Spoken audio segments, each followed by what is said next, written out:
So what we can see is like, compared to the previous way, where you can see that for more than one statement, the same logic is there.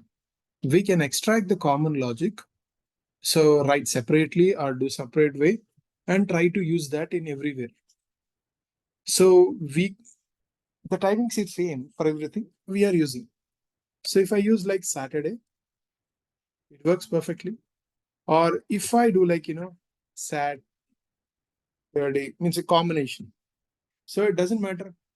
Whatever the case you give, combination also, it can convert back to the case that we deserve. Next, one more interesting thing here we can understand here is that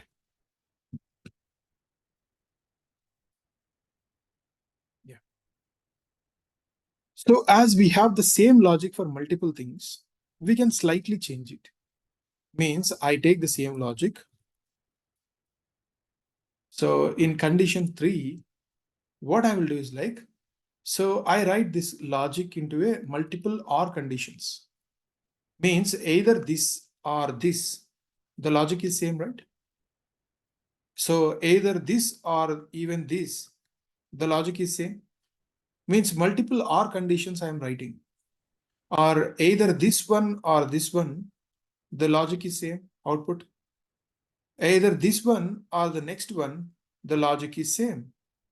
Means I wrote like multiple or conditions. It's working. Like this, how much big logic you can write? You can write anything, but it's not readable, right? That's the reason Python tells one more point, that when you have any length which is greater than some, so it's not a good idea. Max they told like 72 characters per line. It's difficult to measure every time. So, but like on an average, you will get some big picture, right? You, for your readability, you can place everything within a braces.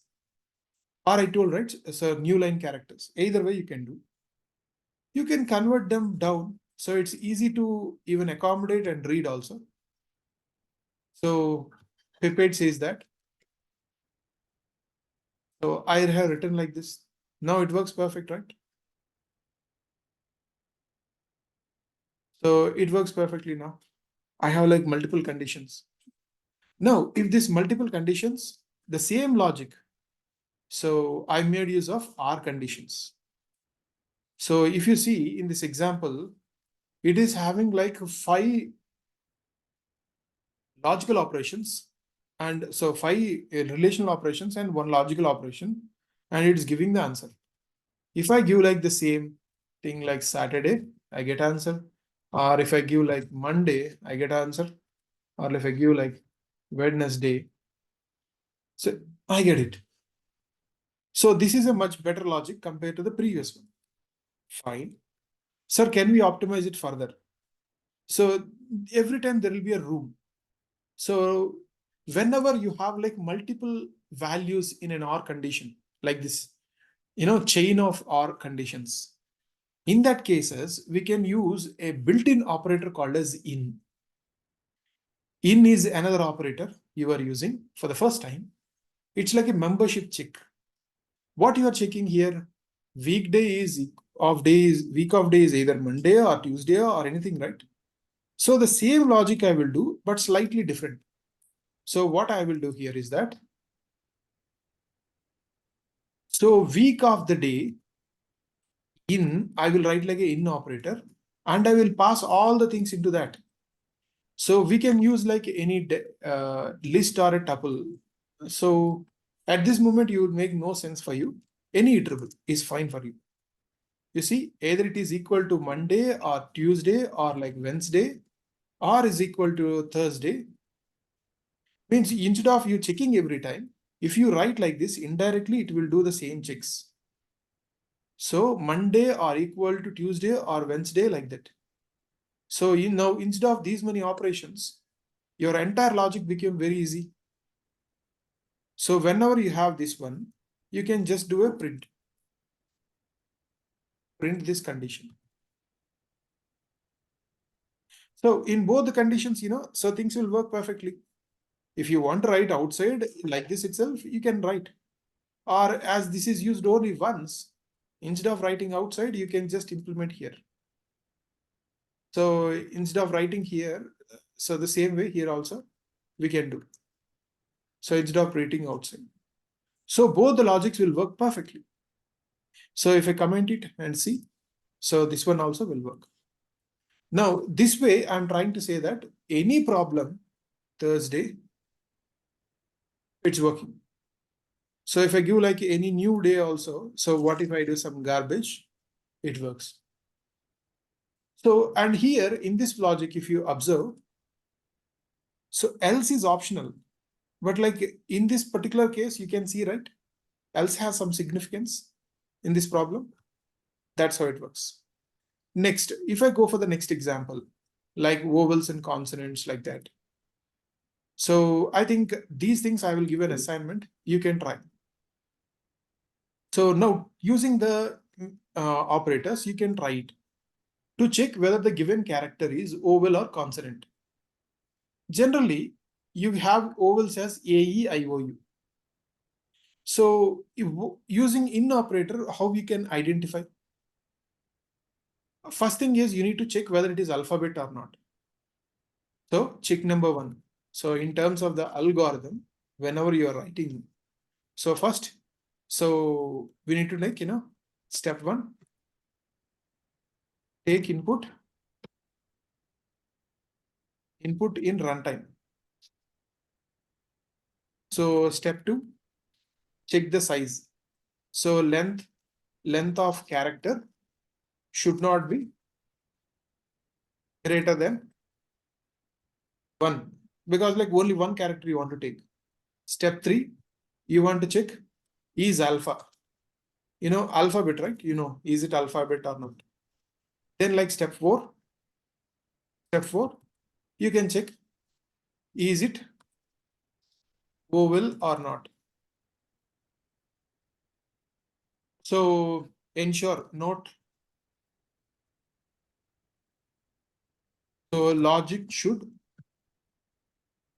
accommodate both upper and lower characters. So you should write the logic like this. Hope you can do that. It's very easy. So you have the same logic. You remember, right? Whenever you're taking an input in runtime, so we need to clean it. So cleaning means what? You need to apply the strip. So, and we can work. So whether you want to convert everything to the same type or you want to handle differently, that I don't want to tell you. So you need to take that choice. Similarly, one more example, Celsius to Fahrenheit. So this is also very simple. So most probably every time people will do programming means this one. So if you have some Celsius, you need to convert to Fahrenheit. Fahrenheit, you need to convert to Celsius. So now the logic is that, so what if user gives either Celsius or Fahrenheit, they want to convert. So this is a formula. I am giving the formula for you. So using that, you can try implementing. So you know the concept of PEMDAS and others. Fine. So the logic should be in such a way that user decides the temperature and you get it. So user gives like in Celsius, you need to convert to Fahrenheit. So algorithm, I'm writing like, so take step 1, take Celsius and give Fahrenheit, right? Celsius, clean and validate.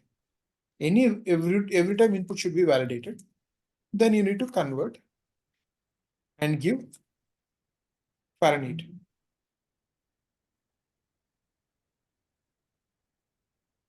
So this is the logic, you need to do it. Now the next interesting point, using the same things itself, I want to create, you know how to convert from Celsius to Fahrenheit. What if I want to say Fahrenheit to Celsius? That also you can do. That is just another formula. So what if I give an example of a logic which should be very smart enough? So how smart means very simple. It's very easy for you to understand. You give Celsius to Fahrenheit or Fahrenheit to Celsius, both it should do. So you will not tell like, hey, convert from Celsius to Fahrenheit or Fahrenheit to Celsius. You give an input like 23C or 23C or 23 capital C or anything. If you do 23C, it understands that it is 23 degrees Fahrenheit, Celsius, sorry, and it will convert to some degrees of Fahrenheit. Similarly, if I say 23 Fahrenheit, it will convert to Celsius. So if you don't give anything also, we need to have a default also. Default should be Celsius. So for all these edge cases, you need to implement it. So it's very simple for you. First, we need to understand the thing. We need to divide the input. So into a number and the character. So it's a very simple. So we need to have hints means like you need to first clean it, So you can excuse me. So we can use the strip to remove the unnecessary characters. So then like we can use specific characters, indexing to get to know. So Celsius or Fahrenheit. Then like, apply the conversion, extract the temperature.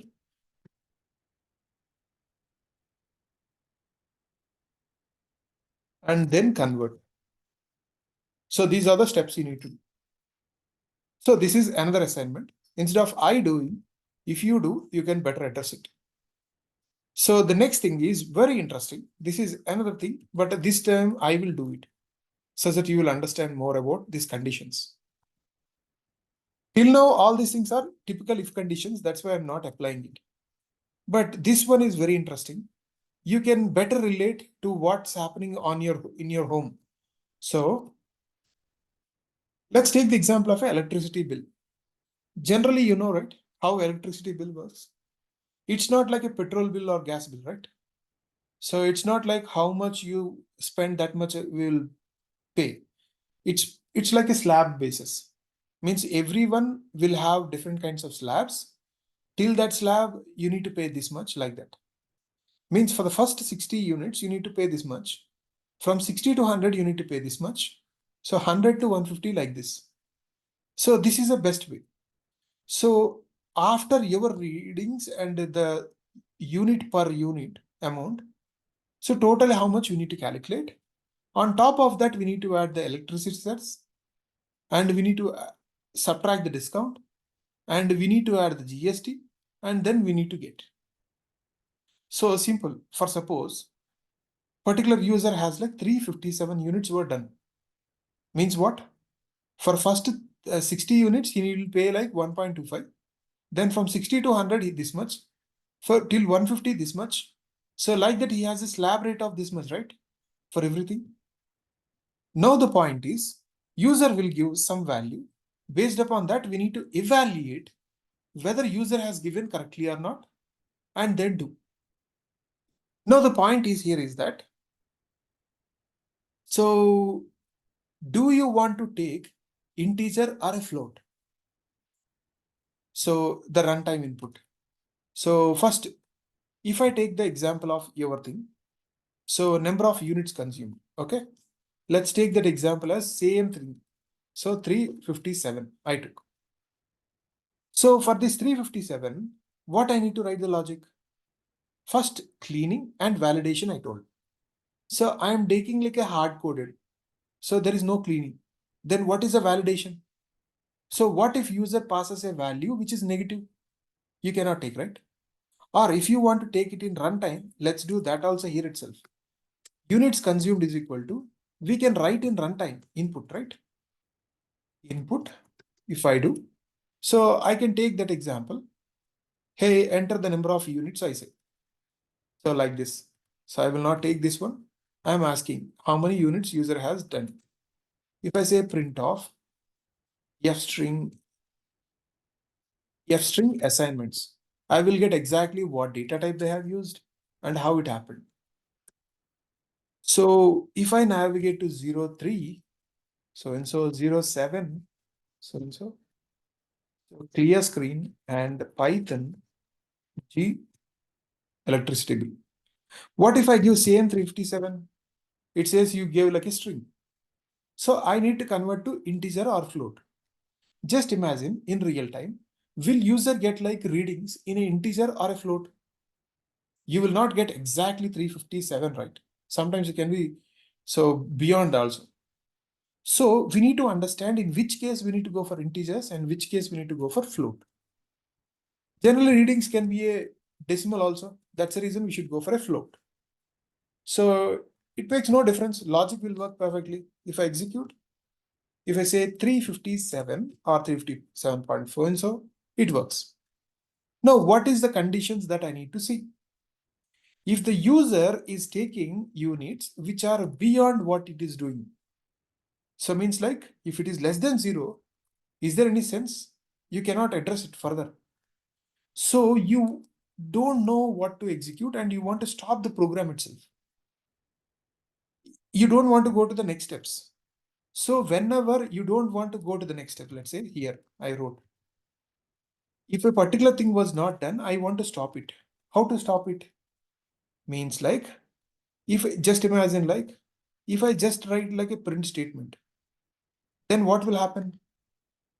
It will say that, if I give minus so and so, invalid input, and it is also going to the next line.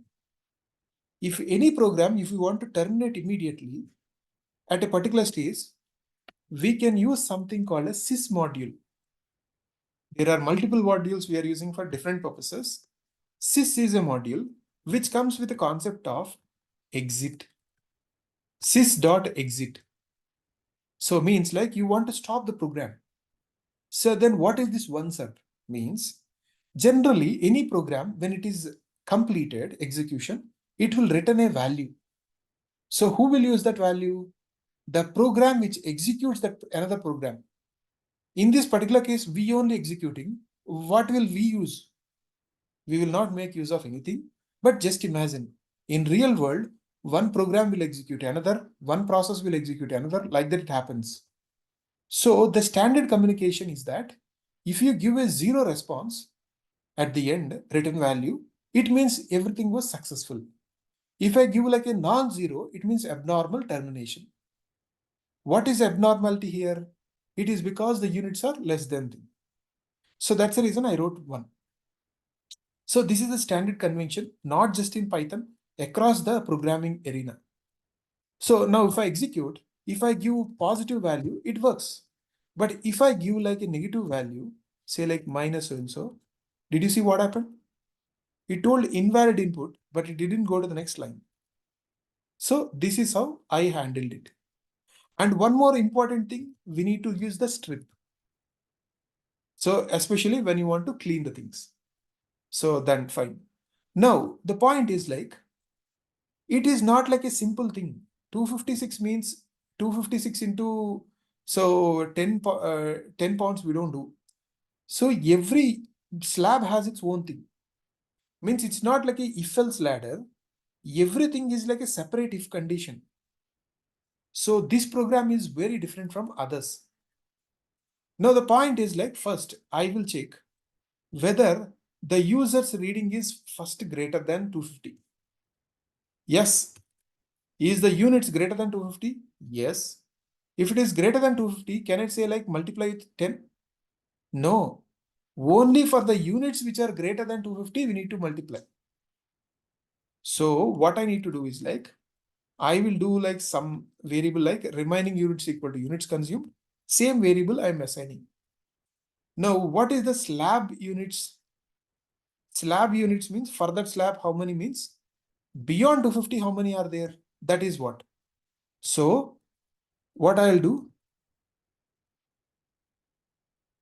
remaining units means instead of taking the units consumed variable, I am doing like this. Why I will tell shortly. So remaining units minus, so 250, because 250 is the slab value. So 357 minus 250 means what are is happens? Those will be the slab units. So like that I get. For the slab units, we need to multiply with 10. So what I will do, every time we need to add the value. If I say like amount equal to 0 outside, such that I can add to it. You remember plus equal to means for the same amount you are adding. Sir, why sir we are doing like this? Because subsequently also we need the same amount for different conditions. We will use it. Now, if I need to print these both the things, what I can say?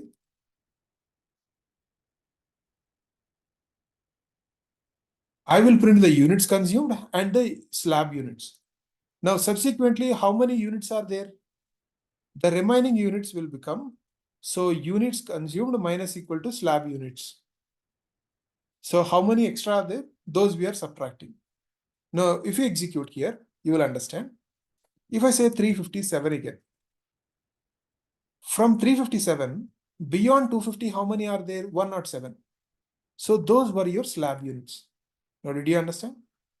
Similarly, I read the same logic, but this time see here, 150 to 250. So means like if, so 150 less than or equal to, see, one of them should be like a condition. Means here greater than 250 you wrote, not greater than or equal to.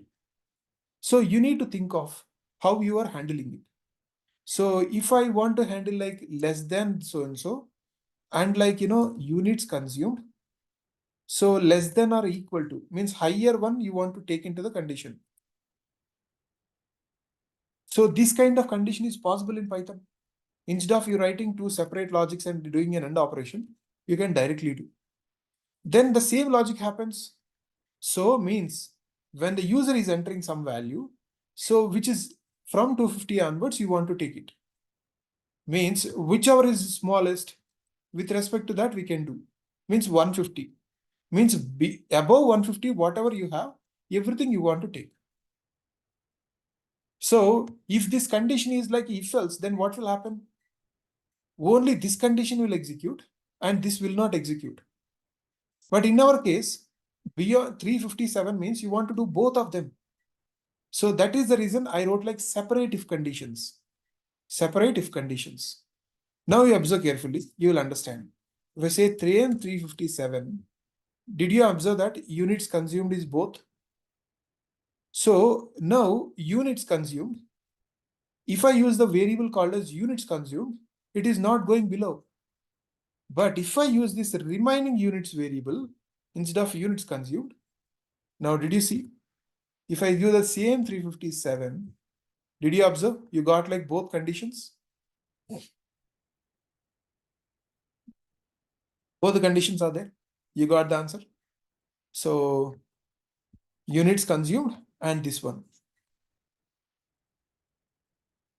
So for those 357, you got the both the things.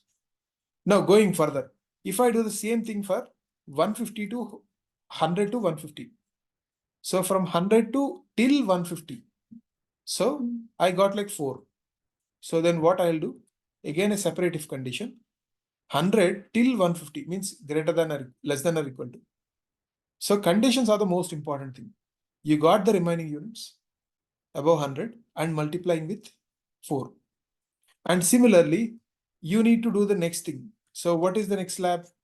We have like 10, 60 to 100. For 60 to 100 into 2 you want to do. You do the same logic for the remaining units, you get it. You see 357 if I give, you got to all these slabs, but still the value will be there.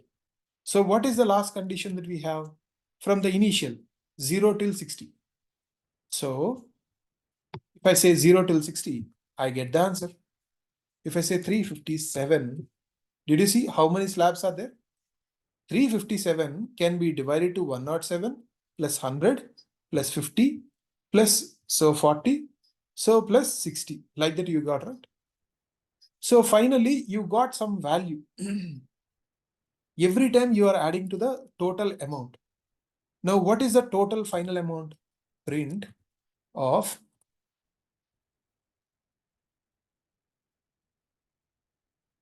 total billable amount is this one.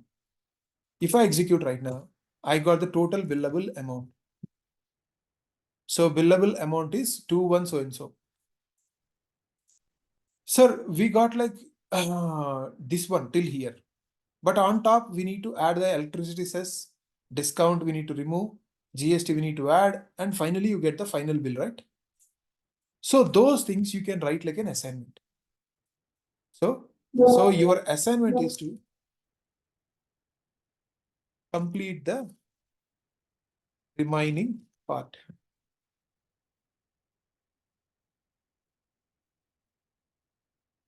So, and one more thing is like, if you want, so instead of this try exception, we can write this entire logic as like an else. But the point is like, we should make the code should be as simple as possible. Means instead of liking this try except, we can write this entire logic like any else condition and do it. If you don't know, we can write the entire logic like an else condition and do. It will work perfectly. But just imagine, everything is like an if condition, right? Inside like that. So this is not expected. We need to understand one more important point when you're writing conditions is, there is some concept called as if guarded clause. If guarded clause. Generally, so it is not for a beginners, but when you grow, you will understand. There is something called as code's cyclometric complexity. Cyclometric complexity.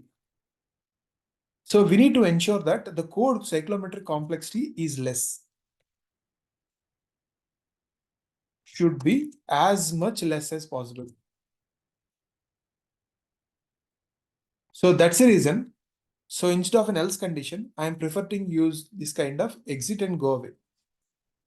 So fine. So I gave this example now. Now one last test is like, I want to check different kinds of use cases, how it is working. So first case, I will write like G, so and so. I give like, the user has spent only 10 units. Now what is the amount? 75. Now user has spent say some till 60 you got something and beyond 60, right? Say user has spent some 89 units. Now did you see? For 29 units above and 60 units like this, totally you got. Did you see that it's not like total multiplying into 2? That's why this is complex. What if user gives like between 150 means 124 the user has given units? Did you see how much happened? So this is kind of a level playing field. Even the tax, income tax also you do like this only. So if I give like 189, you got some value. Or if I give like, say, so 233, you got like this. And if I give like 357, you got finally this much bill.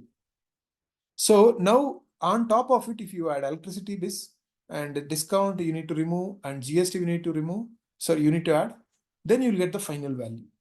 So that you need to help me. So the last point within this about is after the conditions. I think like one more, so most common interview question is about the leap year calculations. It's better that you learn that also. That also I give you like an assignment. I write the entire logic. You need to just implement it. But this is slightly different. So you need to try with different leap years, how it is working, whether something is a leap or not. So all these conditions need to be passed. So one more important point is about the prime number checks. You want to check whether something is a prime number or not. So for checking something is a prime number or not, prime number means what? Any number which is not divisible by any other number except those numbers, right? This is called as like a prime number. So when you divide, so we need to take the number and divide like that. So let me take that example. So if I take some input in runtime, generally prime numbers means there will be integers, they won't be float. So we can take a runtime input, and if you want, we can do like a strip, or like int function will also do the strip anyhow. You can also do explicitly if needed. So you need to convert to integer. That's clear. Now, how you call it any number as a prime means from 2 onwards till that number, it should not be divisible by any other number. How to generate first of all like that? If I take like for, so I in range of 2 to till that number. So what I'm trying to say, first we need to generate these numbers called as I. This is how you do a range, and for loop means just to loop over it. That's it. So clear and Python I so and so. So if I give like some 13, so from 2 till 12, it will generate all the numbers, right? So till that number, we need to generate all the numbers, and we need to divide by that number, and we need to check the remainder. When you are dividing, there are 3 types you're told. Pure division, true division if you want, or if you want remainder. Why I'm checking remainder? To check whether it is perfectly divisible or not. Is 13 perfectly divisible by anything else? No. So you are getting remainder here and there some way or the other. Now the point is, when you do this remainder, if number percentile I is equal to 0, then it is perfectly divisible, right? Means one of the number, it is divisible. If something is divisible like that, it is called as a prime number, composite number. If it is not divisible, then you call like that. You see now, if I give the same 13, you will never come to that condition. Let's take the example of 14. Did you see? How many times it is divisible? When it is like this, it is divisible. So means when it is 2, it is divisible. When it is 14, it is divisible. Means there are 2 conditions. So whenever some condition is done, it should not do the complete loop, but it should stop. So just now you learned what is the concept of for loop. But if you want to stop, there is a concept called as a break. For the first time, you are hearing this concept of break. Means see here, in earlier case, entire loop it executed and stopped, right? Now we see what will happen. If I say Python, so I so and so. If I give the same 14, did you observe that the moment for the first time it encountered this one, it stopped the execution, right? So now the point is, everyone will think differently, but this is very interesting. Till now, there is an else condition that you learn. Till now, you know that else will be there only for the for loop. Sorry, if condition. But there will be for loop, if else condition even for the for loop also. So what is this concept, sir? Means very simple.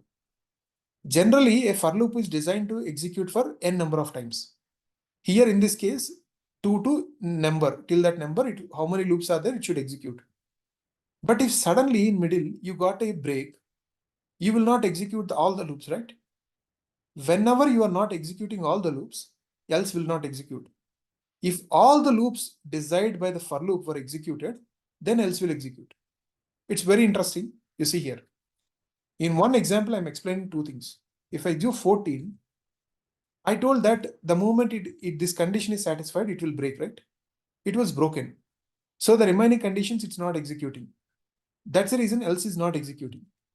But if I give the same example with 13, did you see? It will try all the cases. It will never encounter this break. So all the for loop were done. So finally, it is saying it is a prime number. So in other languages, they will write a very big logic to implement the same. So, but for us, it's very simple. So this is one way of doing the things. Means you are checking whether the number is divisible from any number from 2 onwards, because anything is divisible by 1, right? From 2 onwards till that number, it should not be divisible by anyone. So excluding 1 and that number. So it will generate like that only.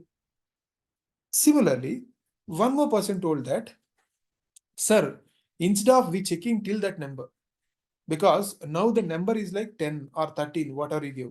What if you gave a big number, like you say, 999 so and so, very big number I give? Then what happens? Luckily, it is composite in the initial stage. What if I give some other number? So lucky enough, it is doing very fastly. But if I take a very big complex in my prime number, it will loop for a lot of times, right? It's very difficult. So if you want to stop that, there is something called as a square root. As square root, we cannot execute directly. We need to use the square root module. So what they say is that a number should not be divisible from 2 till the square root itself, instead of the entire number series. So for that, what we can do, instead of executing that number like that, instead of number, we can get to the square root. So I can write like a limit, and I can write this value. Limit is equal to math dot square root of that number. Can I do like this? Now I try the same, clear the screen. Whatsoever happened previously, the same thing. Say 13 I gave. Did you see what happened? First logic it is executing, but the second logic it is failing. Why it is saying? Float object cannot be interpreted as an integer. You remember when you did a range, I told the common mistake. So square root will give a floating point value, but it will not take a floating point value. So we should ensure whatever you are getting should be an integer. Do you understand? So if you give an integer, then it will work perfectly. If I give the same 13 now, did you see in both logics it executed? But did you see the difference? For 13, in the ordinary logic, it executed these many loops. But in this second way of doing, so did you see it shortly executed and completed here itself? Means you need not execute the entire things. So that is the formula. Nothing to do with Python, but just I am trying to say. So in this program, you learned about what is a for loop, so what is a break, and what is an else condition for a break. And so one last point within these conditions you can learn is about the ternary operation. So what is a ternary operation? How we can use? In what cases it will be helpful? Generally, if you go for languages like JavaScript, you will learn about ternary operation a lot. Ternary means like one condition, two operations. Ternary, two operations. So one condition. Generally, there will be sometimes logic where things will be binary. If you take a coin, it will be either so head or tail, right? If you take an integer, it can be either even or odd. So you'll have things like that. So whenever you have that kind of condition, we can go for this concept of ternary operation. So what is this ternary operation, sir, means? If anyone is coming from JavaScript, they remember condition. If there is a condition, colon, so success case, and so you have like a color, so